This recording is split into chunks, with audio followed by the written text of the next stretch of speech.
Hello, hello. Welcome to the podcast, everyone. Hi, Lisa. How are ya? I'm good, Katie. How are you? I'm great. I'm ready to get started here. We have a great guest today. I think we're going to have a really good conversation.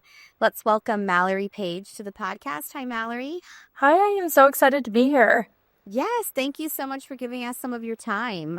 Before we get started with our big question, let our listeners know a little bit more about the work that you do. Yeah, I am a non-diet dietitian. And so essentially what that means is making sure that I differentiate that I am not someone that is here to tell you exactly how you should eat or how you should look or any of those things, but more so empowering you to understand what makes your body feel best. And I specifically work with a lot of women that are really working to heal their relationship with food, their body, and movement, especially when they've come from pasts where it's felt like they needed to shrink themselves in order to be happy or to gain acceptance or to be healthy or any of the things in between that. So I do that in a number of different ways through social media, but also through mainly coaching women. And it's such a passion of mine. So I love getting to do that and being here to chat more about all of these types of things. Wonderful. Well, thank you for that work that you do. We here at WeShape know the benefit of that for sure. So, well, let's start with the big question. What is a belief that you once had that you no longer have that has impacted your life in a meaningful way? It really piggybacks off of why I do what I do, which I'm sure happens often on this podcast. But I used to have such a short-sighted belief about what health was. And so I thought years and years ago that it was the way that you ate, the way that you exercise, and even to an extent, the way that you looked. And that affected me so heavily, obviously, because of all the reasons that that's not going to be expansive in your life. But for me specifically, it manifested as having orthorexia, which is basically an obsession with health, quote unquote. And so that really took over my life in a number of different ways. But it also was really interesting because of the way that it caused me to tune out all the other things that contribute to health, like processing your emotions, like focusing on the way that you feel, like having connected and meaningful relationships. And so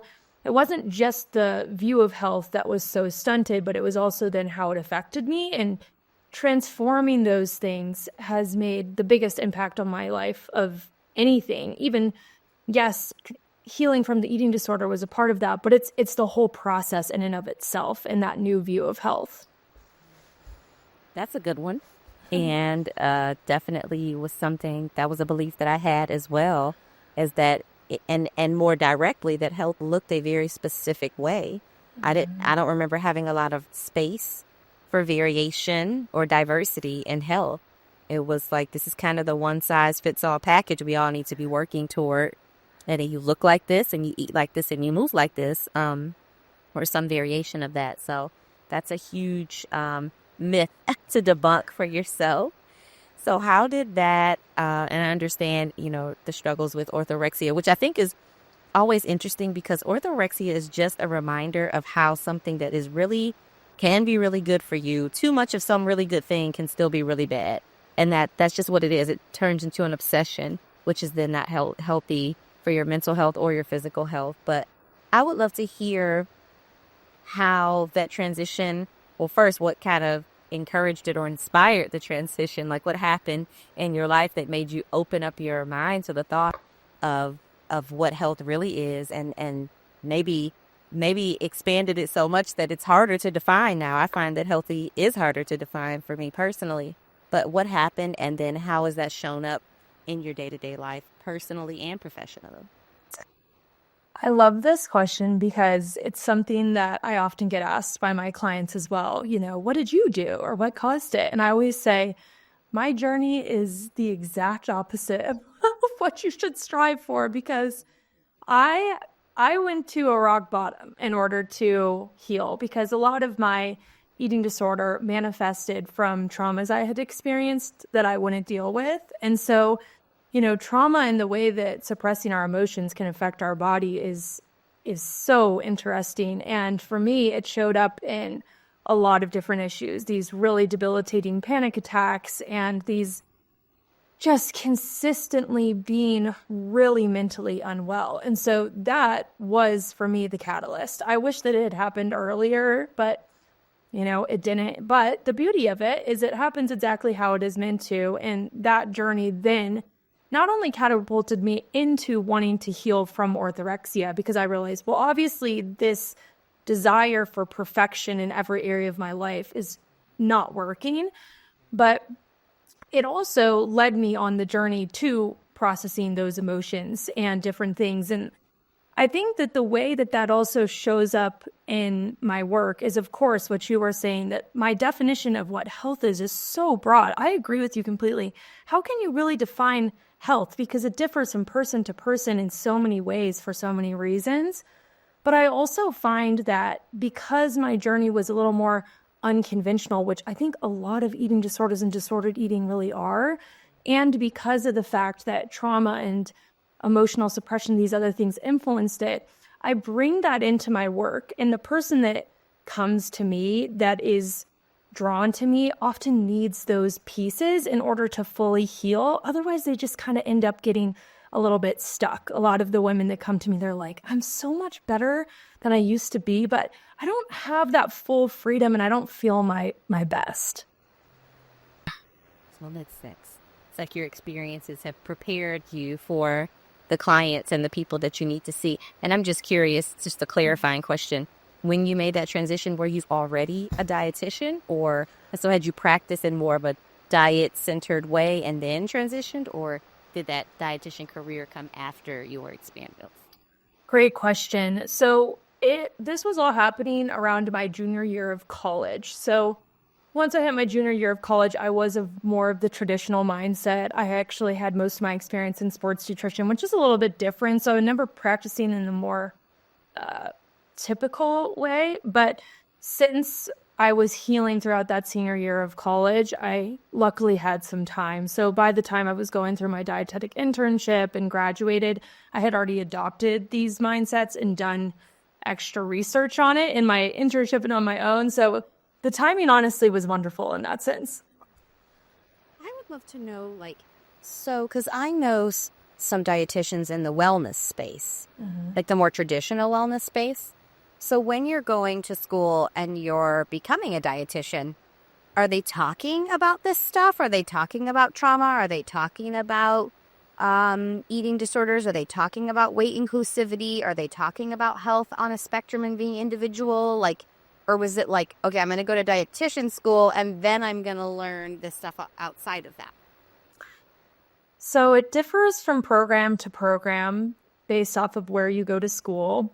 And it's really cool because nowadays I have seen that a lot of programs are starting to incorporate this information. Specifically, I went to University of Arizona, and I know they have actually started to roll out all of these weight inclusive, health inclusive classes, which makes me really excited. I know, it's super cool.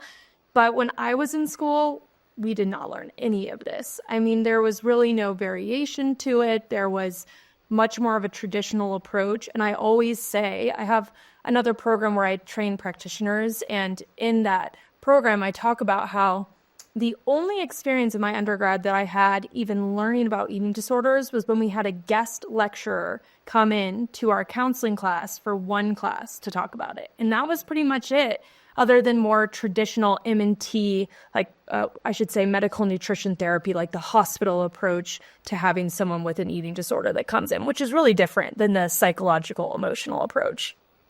Yeah. Okay. So still growing. Yeah, it sounds we need more.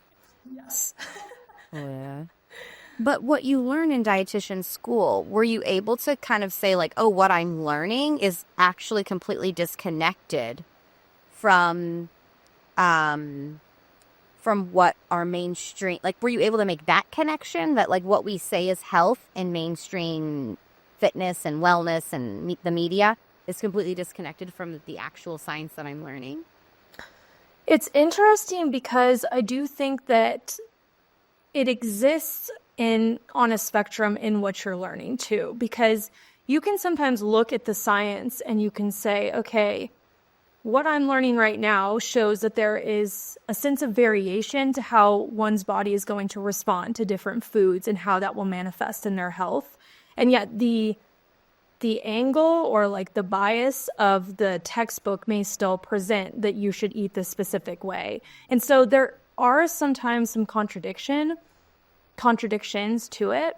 But then I also feel like some of the stuff that we learn the most heavily, which is what you do when someone comes into a hospital, is pretty textbook scientific. And so there's less of that talk even about lifestyle and what it should look like. And a lot of it is more so like that heavy, how would you prep someone in a hospital to do X, Y, and Z? So obviously, again, every program is different, but it is unique how prepped we are as dietitians more so to enter into hospital fields. And then your dietetic internship more so fosters a lot of the counseling, the experiences. And so you can kind of angle that to what you want to focus on more.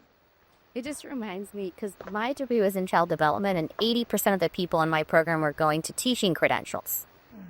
And at one of my last semesters, I said to my professor, I'm confused because what I learned about education and around what is going to be taught in the teaching credential is actually not really what we're learning about in terms of the research and what's developmentally appropriate for young children.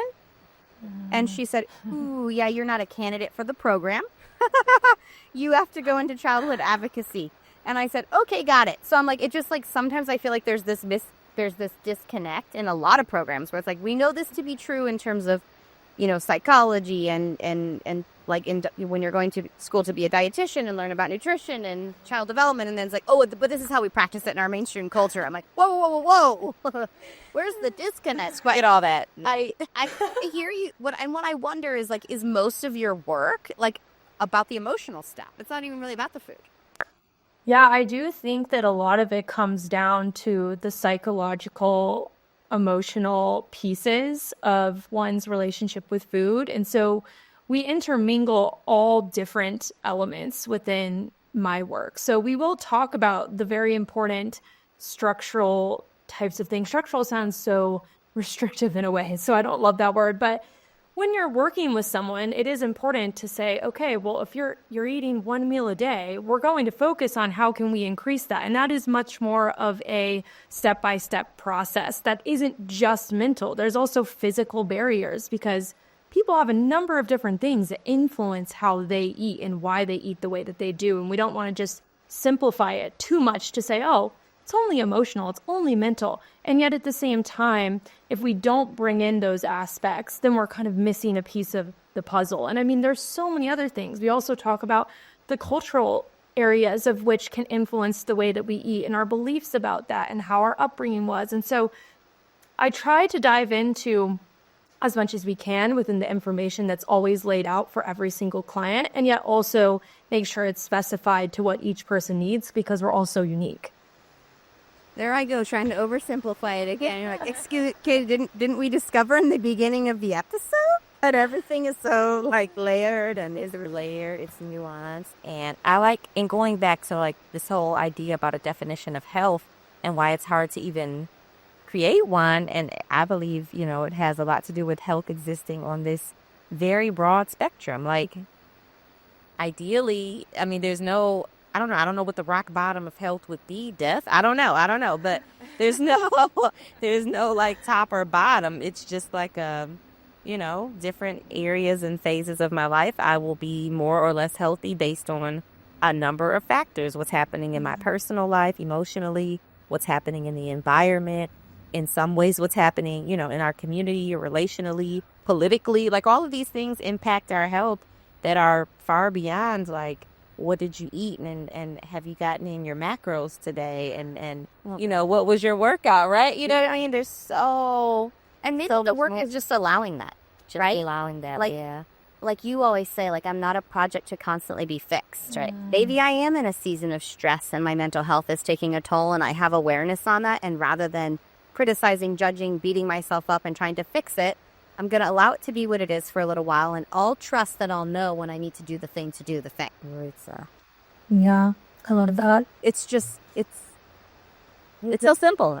We simplified it, But it's like, just like trust. It's like this idea of inherent self-trust is just totally taken away from us, from our bodies and our mental health. And it's like, you can't trust yourself? Absolutely not.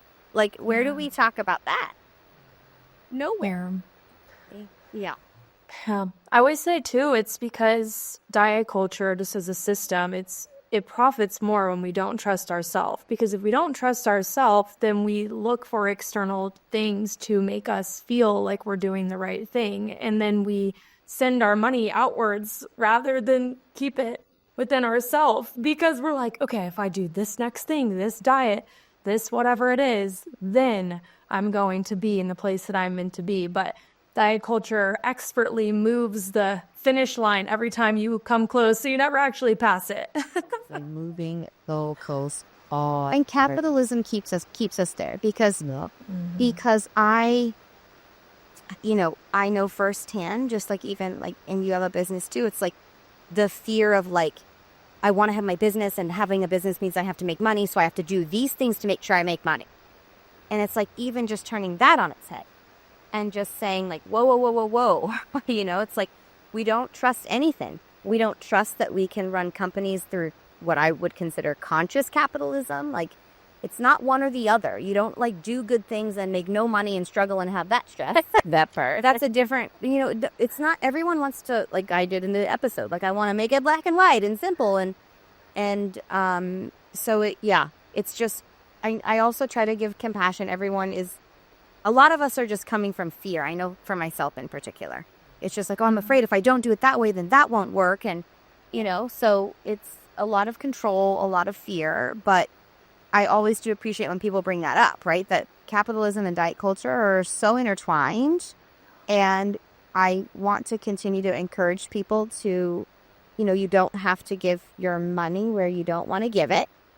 And that understanding that link is really important, especially if we hope to create change. Like, I always like to say I didn't make this up, someone else did. We vote with our dollars.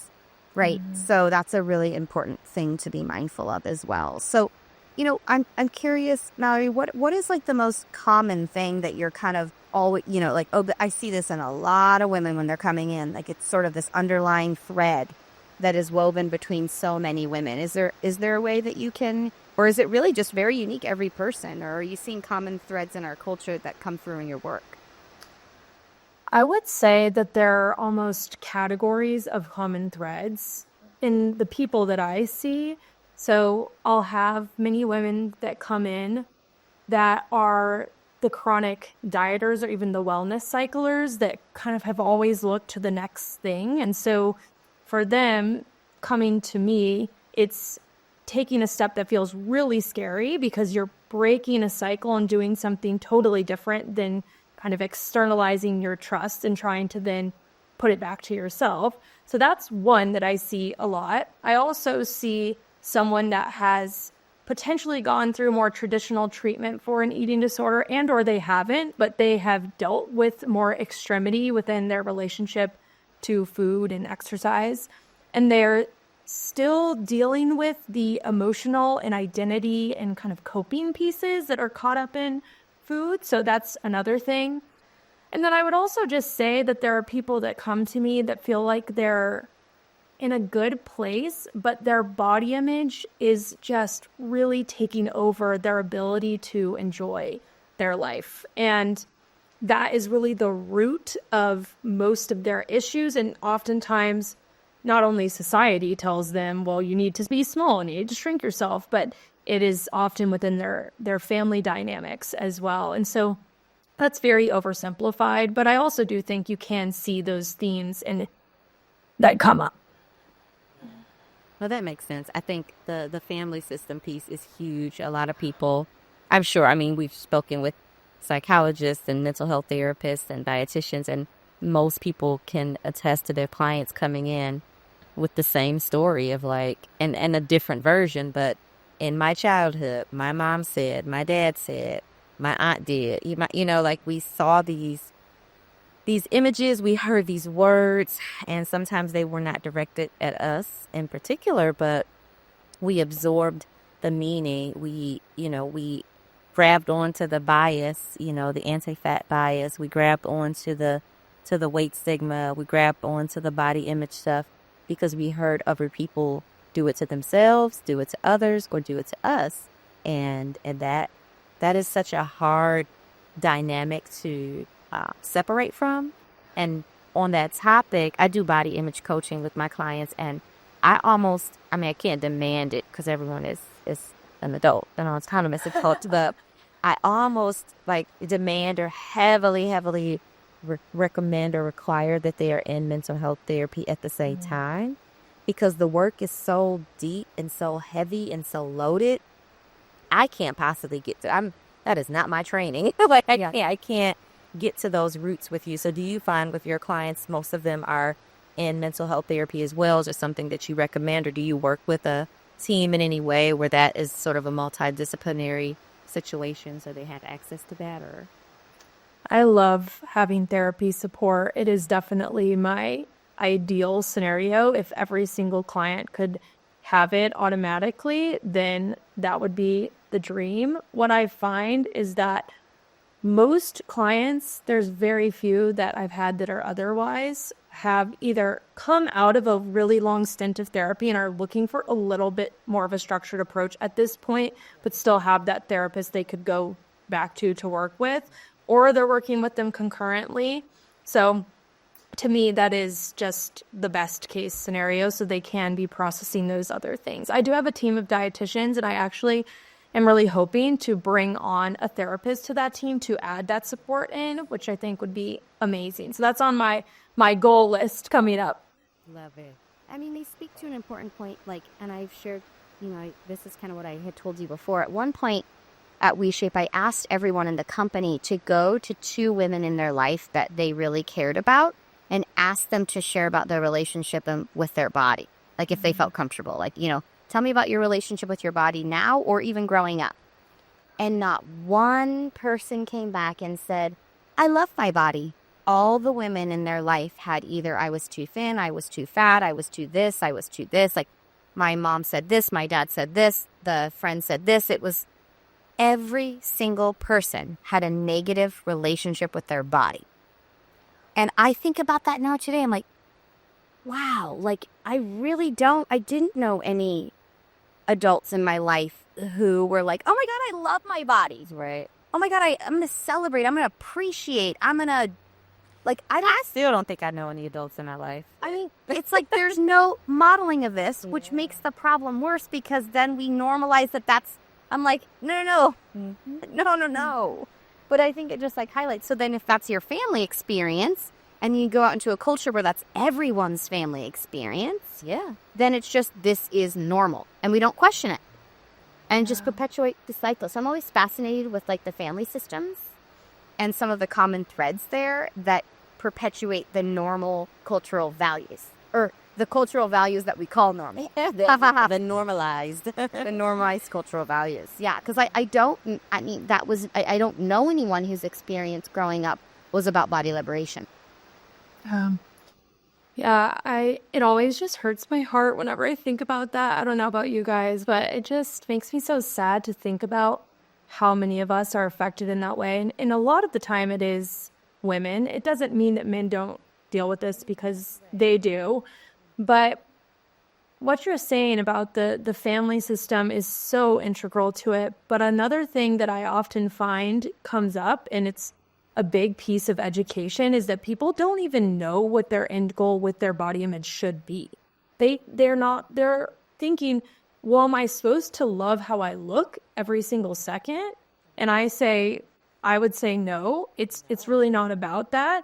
But at the same time, then they're wondering, well, what is it supposed to be? And that is such a big piece of the conversation that I do find is missed. And when you don't know an end goal, at least for me, I'm a very systematic person. If I don't know the end goal, what am I doing in the middle to try to get there?